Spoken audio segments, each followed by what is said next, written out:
This Right. meeting is being recorded. Right. So in the last session, we have discussed about the type of EDIs like web EDIs or other, etc. Right. So that is what we have discussed.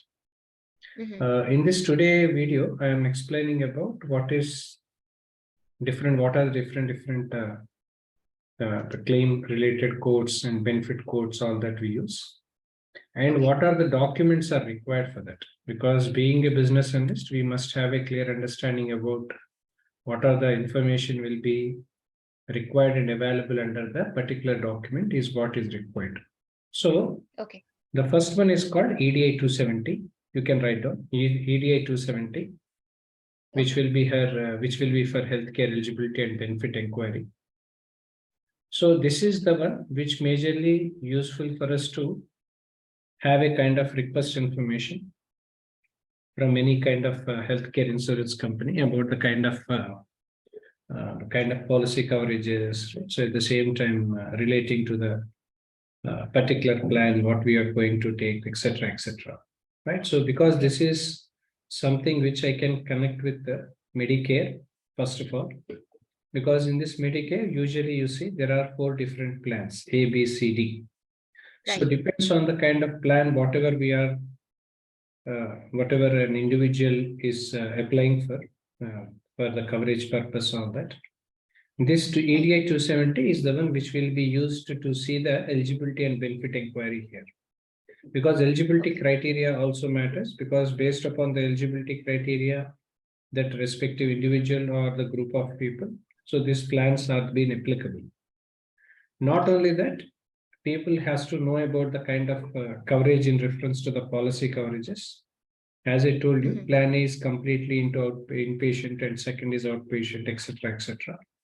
So we must be knowing about what are the different policy coverages, which especially that policy belongs to. At the same time, what are all is something related in addition to that, because what policy coverages, to know about the information about the particular policy, what is that we have, we are about to take by an individual and all, everything comes under 270 part. So normally this is a kind of transaction which majorly sent by the healthcare service providers usually, because healthcare service providers are the people who has to send this information to the insurance companies, because some people are eligible in some conditions and some people are not eligible. This is irrespective of Medicare to Medicaid, okay, because this is nothing to do with a specific plan, right? So it is not something confined only for Medicare or Medicaid. So even this can be applicable even for Medicaid also, because people who are working on the organizations, whoever is getting treated in the medical healthcare providers side, people may be from Medicare plans, or people may be from Medicaid plans also, right? So subject to their eligibility, it will be varied, because you know about the Medicaid eligibility I have mentioned earlier. Medicare eligibility was mentioned earlier, as well as Medicaid. Yes. So based on the eligibility, so whenever a person has joined or whenever a person has approached to the hospital should know, healthcare provider I can say, like hospital should know about what are the policy coverages, especially this plan consists of. Right, this consists of, so that to what extent coverage is applicable for that particular individual has to be known to the healthcare organizations first. Before that, they have to see whether they have valid insurance or not. That is the first thing. Right. Because unless until if there is no, go ahead. Please. I'm sorry, I'm interrupting you for just a second. You know the screen is blank. I'm just confirming. There's nothing on the screen. Right? Sorry. Yeah. No, it's okay. Can you see this? No, I cannot. No, I cannot. Can you rejoin again? Okay. Yeah, that's what I was thinking, that the screen is blank. So I thought I've already shared it. Please do it. Please do it. Okay. So I'll rejoin. I'll be on it. Yeah. Please. Thank you. Okay. Thanks.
Hi, Raj.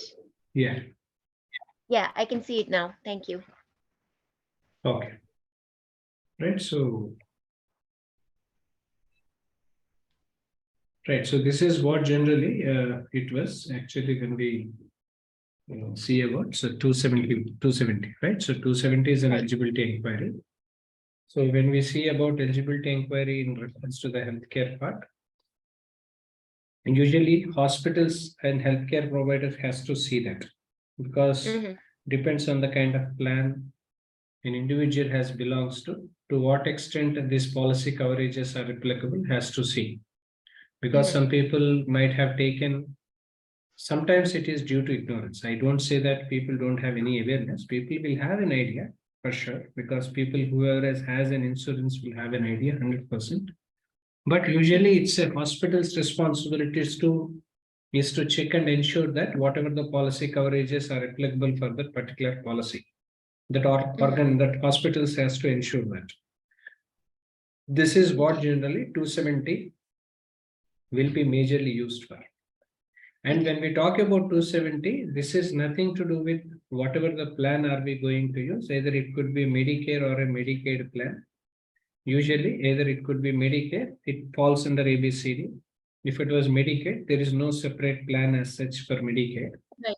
There is only one plan, especially. And whatever the mandate changes we do on regular intervals happens from time to time, depends on the examples which I was given in the last session. So there are some changes might be taken place in Medicaid, depends on the seasonal diseases, etc., etc. So these kind of mandates can be changed by the government. It's by federal government, I can say. At the same time, rules and regulations and eligibilities is also applicable based upon the decisions taken by the state governments. Because state to state, the rules and regulations for Medicaid will slightly vary. Underline this. Because in the beginning also I told you the same thing. In Medicare, you don't see any changes. If anybody is asking you what are the rules and regulations in context to the Medicare or Medicaid, if someone is asking you for an interview, my suggestion to you is that for Medicare, we don't see any variations in terms of the discipline across nation. Right. So rules and regulations I'm talking about, right? So because rules and regulations remain same and constant for all the people across nation, right? I mean Medicare. Depends on the plan, okay? Depends on the A, B, C, D plan, whatever the plan they have taken, the rules and regulations remain constant and same.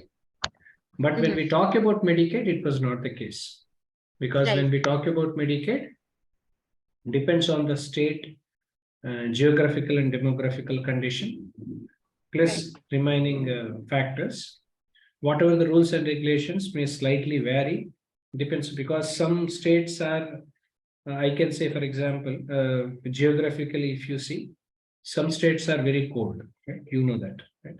Across US, right? Somewhere which is nearer to the down part, top part. So where that may be covered with snow in most of the times, and complete high, I think Dallas or something, right? So these are all the places which are high heat, and at the same time cold will also be like that, right? So depends on the state to state, the geographical conditions as well as demographical conditions vary.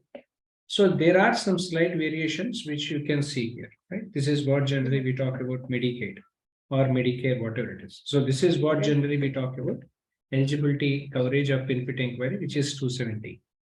Now, the kind of documents, whatever typically included in this, because next question, when you go for an interview, people will ask you, what are all are you going to include in 270?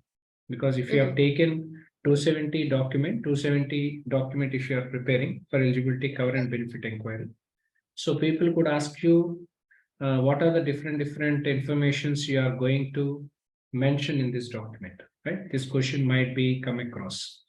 So these are the points. The first is about details of the sender of the inquiry. This is the first thing which you have to mention, because we have to mention about the individual name, right? So contact information of the information receiver, right? So all these information has to be mentioned in the first level in the document itself.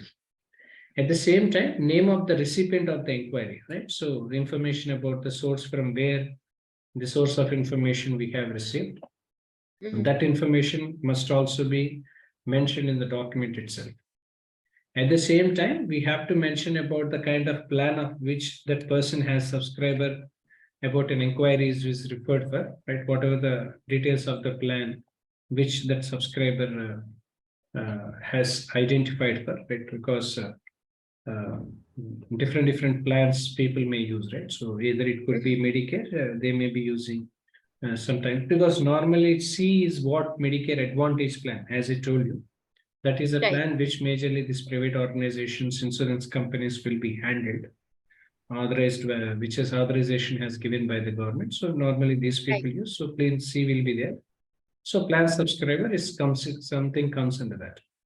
At the same time, description of the eligibility as well as the benefit information, whatever is required. So that eligibility and benefit information will be mentioned here on this. This is what the document. So for that, from where you get this information, all this information you will be receiving from the insurance companies. Okay. Insurance companies or government agencies for CMS. Government agency's name is CMS, shall be. Okay, right. You can write on CMS. Yeah. Center for Medicare and Medicaid Services, CMS we call it as. So either insurance companies, private insurance companies, or government agencies for Medicare, Medicaid, which is called CMS. Either from any one of this, information will be gathered by the hospitals or healthcare service providers in context to the eligibility, and whatever the information they have received from them based on the eligibility, that description has to be mentioned on the document. So sender inquiry information will be mentioned, point number 1. Second, name of the recipient of the inquiry will be mentioned, point number 2. Plan subscriber details of the plan subscriber will also be mentioned in it. This is plan. This is point number 3. At the same time, description of the eligibility or the benefit information which was requested by the healthcare providers will also be mentioned in this document. So these are the 4 major informations which will be updated under 270. If someone is asking you for an interview in reference to the 270, this is what the information you have to update. Clear to you, right? Yeah. This is 270. Next one is called 271, right? So eligibility coverage and benefit information. This is all, right? Eligibility coverage and benefit information. So this is in reference to the responses, whatever you are getting, because as I told you, whatever the code numbers, whatever the procedures are we following from one to another, it will not be remain same all the time, right? So because, for example, you have sent me an information where I have to send you the information equally, right? That's what we have to see. So eligibility inquiry was raised by the healthcare providers, right? So they have sent you the information. Against to that, what insurance companies has to provide? Insurance company has to provide response for that, right? Response has to be given. So 270 is an inquiry which was sent from the healthcare providers to the insurance companies and CMS, and whatever the response you are getting from them is called 271. Okay. Am I right or not? Yes, yes. Right. So 270 is in code we are using for inquiry status from healthcare provider to insurance company, and whatever the insurance company is giving the response falls under 271. Okay. Okay. Now, in this 271, these are the informations will be mentioned. Almost the same information. Whatever is there in 270, the same thing will be applied, because you don't see any difference, because this is against to the response, right? So this is not the document we are sending it separate. So whatever the documentation, whatever the information we are sending, this remains same, right? So you don't see any changes in this. So 271 document includes, the first one is about the sender inquiry will be mentioned here. Sender of the inquiry will be mentioned here. At the same time, we will be mentioning about the recipient of the inquiry. This is point number 2. At the same time, details of the plan followed by the subscriber related information will be updated. And upon the request, whatever they have received, whatever the description of the eligibility or the benefit information, which that particular plan consists of, that information has to be updated under the 271, which will be received by the healthcare provider subsequently. But if there are any corrections and all, any kind of note we have to write. So the note or corrections will be mentioned by the CMS or insurance companies here. Okay. Okay, because there is a correction. There is a point which I have told you earlier. What was that? If you see in the plan A, if you see that, I'll tell you the query. For example, Medicare plan A, if you see, a person who has joined for some treatment, once the treatment is completed, so insurance will be covered, right? Insurance will be covered. There is a note. What was that note? Note is very simple. If that same person is coming and again joining with the same identical procedure within 30 days of time, this is not, this eligibility will not be applicable. Am I right? Yes. Right? So will not be countable. So this is what usually we comes under this eligibility descriptions and the benefit informations on that, right? So this is where generally insurance company has to provide that information to the healthcare provider. For example, why is a person who has got treated on one healthcare provider one time, right? So he got treated. He has claimed for insurance coverage, which was completed. The claim processing is successfully done. Now, for example, within 30 days of time, he has joined for the same identical procedure in some other healthcare provider, maybe, for example, in another hospital. So, hospital has a responsibility to inquire, point number one. Insurance companies should also equally respond to that. There is an eligibility which this person has, but subject to terms and condition that the same identical procedure, this person we have reimbursed in 30 days of time. Hence, eligibility coverage is not applicable in these grounds, on these grounds. Okay, so that information has to be mentioned under the 271 document. Clear to you, Shalini? Understood? Yes. Yes. Right. So this is what it is. So there are some queries. If there are any queries we have identified so far, those queries will be updated here. Okay. 270 equally, but in 271, these are the changes you see. In description, they will mention, right? So eligibility, benefit information, they will mention everything, but subject to the status of that particular claim, right? Which was already completed earlier. If there is no access for the next time claim process, that information will be updated. So based on that, healthcare providers will inform the same thing to the respective individual that you are not entitled to cover this on so and so grounds. So he has to choose another option in regard to that. Understand? Right. So this is all comes under 271. Okay. Now, the next thing is called 834. This is for benefit enrollment and maintenance. Please write down. Yeah, I took a screenshot. Okay, right. So 834, maybe this is a kind of transaction set. Majorly, this is majorly useful for the benefit enrollment maintenance. This usually used by the employees because that's what I said, right? So employees, right? So because employer is being offering this health insurance plans for their employees. Whatever the benefit enrollment and maintenance and all everything comes under 834. Okay. But make sure this 834, whatever the benefit enrollment maintenance document we are preparing, must be under the standards of HIPAA 5010 standards. Because whatever the information are we updating, whatever the information we were representing here, should be an encrypted format and should not be given as a direct information, which is not strictly not allowed. This is the condition you have to make, because every documentation and every document, whatever the document are we talking about, every document has to follow the HIPAA standards itself. So there won't be any information as procedure or diagnosis will be mentioned directly. Only code numbers will be mentioned on that. For example, 270. Let's say, for example, right? So 270 is the code.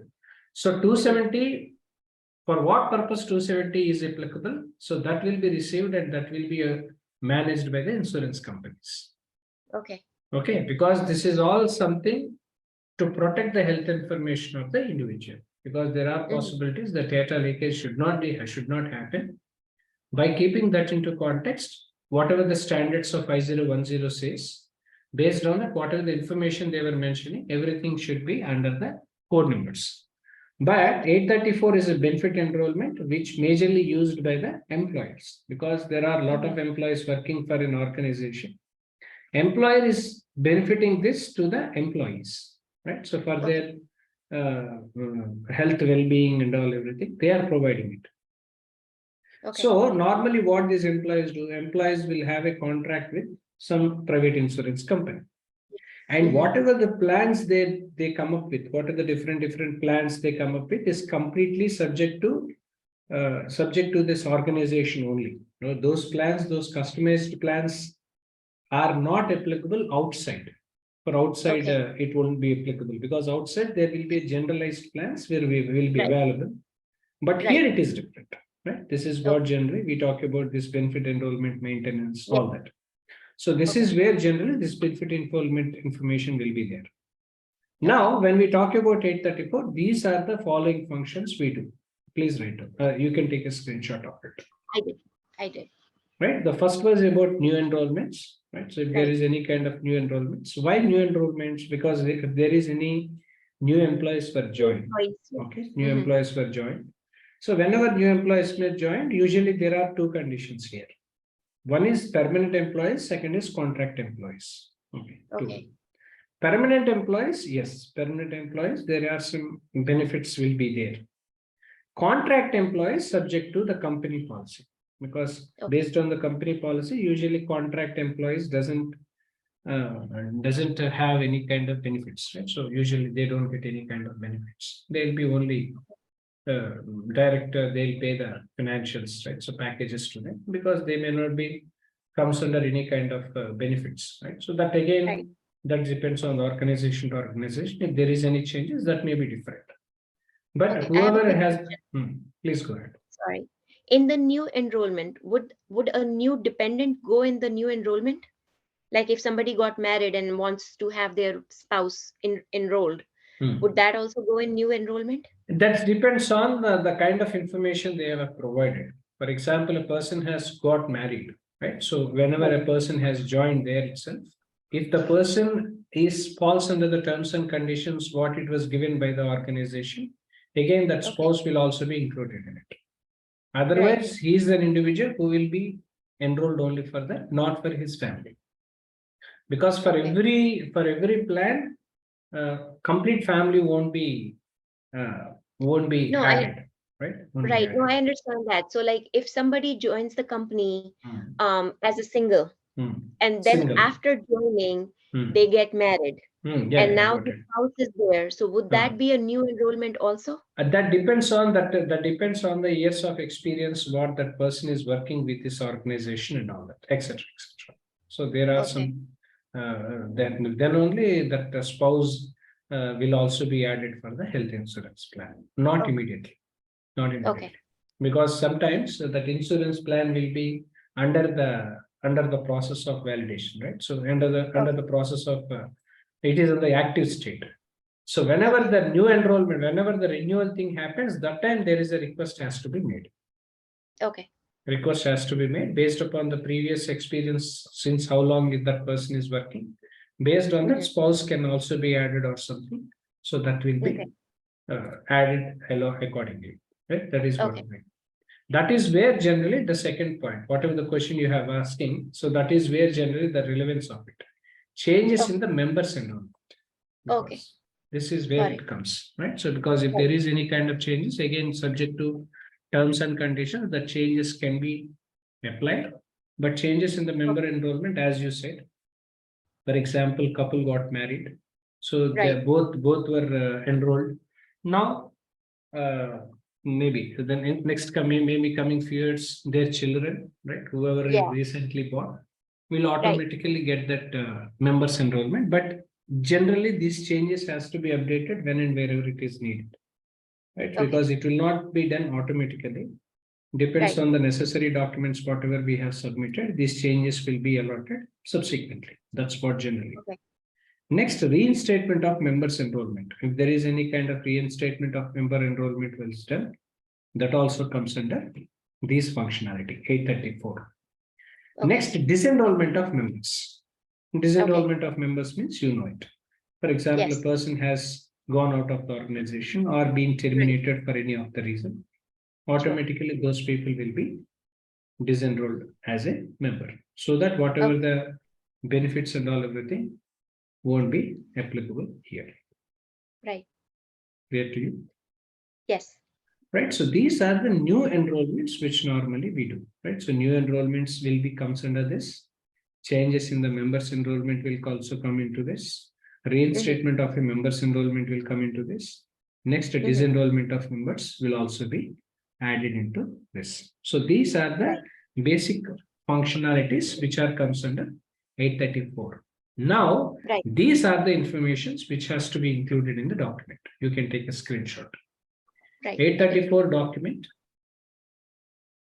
including of this. One is about subscriber name and identification. This is point number 1. Yes. Right. Person who is subscribed for this health insurance, those name and identification has to be updated. Next, plan network identification. Plan network. In which plan these people belongs to. Again, that depends on the network which they were located. Right? Network A, network B, because network A, there are list of healthcare providers, clinics are available, list of doctors available in A, right? Maybe in B, there are list of doctors are available, right? So in which network you are belongs to is also important, because A network, there are list of doctors, where person who belongs to A has to go and meet the doctor there itself. Not if you have taken, if someone is having a premium plan, then they have an eligibility, they can apply, use any other. But otherwise, they have to go and meet only a specific doctor, which is come under that particular network, A or B, right? That's what generally. So plan network identification is the second one. The third is about subscriber eligibility or benefit information, right? So in what context these people are eligible for, and whatever the benefit information, if there is anything of the sort, so that also will be included here equally. Next, product service identification, whatever the product services are comes under that, right? So whatever the services or the products and all everything will also be included in this. So these are the informations which will be applicable under 834 documents. Subscriber name and identification will be added. Plan network identification will be included in it. Plan subscriber eligibility or benefit information will be included. At the same time, product service identification will also be included in this. So this is all comes under 834. Okay. Now 835. This 835 I'm going to discuss on Thursday. Okay, 835, because there are some detailed part we have to discuss. I don't want to. I cannot stop it between, right? So there is a detailed part. So of 835 that I'm going to discuss on Monday session. Thursday. If you have, tomorrow we are not having any session. Yeah, Thursday we'll meet. If you have any questions, please go ahead. Okay, I don't have at this time. Okay, right, Shalini. We'll meet again on Thursday. Okay, thank you, Raj. Thank you. Bye. Okay, bye.